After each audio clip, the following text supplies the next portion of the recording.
Right now, without thinking, you just did it again. Maybe you tapped your foot, maybe you twisted a strand of hair, maybe you cracked your knuckles or bit the inside of your cheek. You did not decide to do it. It simply happened. And your ancestors were doing the exact same thing 300,000 years ago. The behavior you cannot quit is called a body-focused repetitive behavior. And science is only now beginning to understand why it exists and why stopping it might be working against something ancient inside you. You have probably tried to stop before. You made a deal with yourself. No more tapping, no more picking, no more chewing the end of your pen. And for a while, it worked. Then something distracted you. A tense meeting, a long commute, and your hand moved on its own. That is not weakness. That is your nervous system doing exactly what it was built to do. The urge you feel is not a flaw in your wiring. It is a feature, a very old feature. Anthropologist Cecilia Hayes at Oxford has studied how self-regulation evolved in humans. Her work points toward something most people never consider. Many repetitive physical behaviors you do today have direct parallels in every social primate alive. Chimpanzees groom themselves. Bonobos rock when stressed. Macaques pick at their skin when isolated. You are not broken. You are primate. 300,000 years ago, your ancestors were not sitting still. They were tracking animals, building fires, navigating complex social groups. Their nervous systems were built for constant physical input. Then the world changed faster than evolution could follow. Today, you sit still for 10, 12 hours. Your body sends signals designed for a moving, doing creature. And your hands, your endlessly capable hands, have nothing to grip. So they find something. They find you.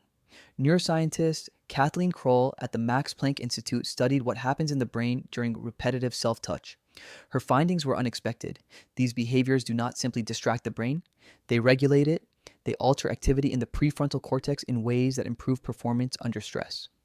Your body found a way to calm itself using nothing but touch, the oldest sense, the first to develop in a human embryo. That is not a bad habit. That is a survival mechanism wearing the mask of one. Researcher Maria Piccolo at the University of Hertfordshire found that people allowed to engage in mild repetitive self-touch during stressful tasks showed lower cortisol and better task completion than those told to stop. Forcing stillness did not produce a calmer mind. It produced a more anxious one, fighting two battles at once. Your specific behavior is not random either. It is a neurological fingerprint. Some people need pressure and resistance, so they crack knuckles or press fingers hard together. Others need auditory rhythm, the tap of a pen, the click of a heel. Others need texture, the loop of a hair, the edge of a label. You have been reading this signature as a flaw. It was actually a map. The ancient world gave you this stimulation automatically. Grinding grain, scraping hides, weaving, knotting, stitching, hour after hour of rhythmic handwork. Your ancestors' nervous systems were flooded with exactly the feedback you now quietly seek from a hangnail or the inside of your cheek. The modern world stripped that away, then told you the craving was a defect. You have been grieving a texture the world stopped giving you. These behaviors only become disruptive when they cause physical harm or prevent you from functioning. Short of that, your nervous system is managing itself in the only language it has ever spoken, the language of touch, rhythm, motion. The question is not, how do I stop? The question is, what is my nervous system asking for right now?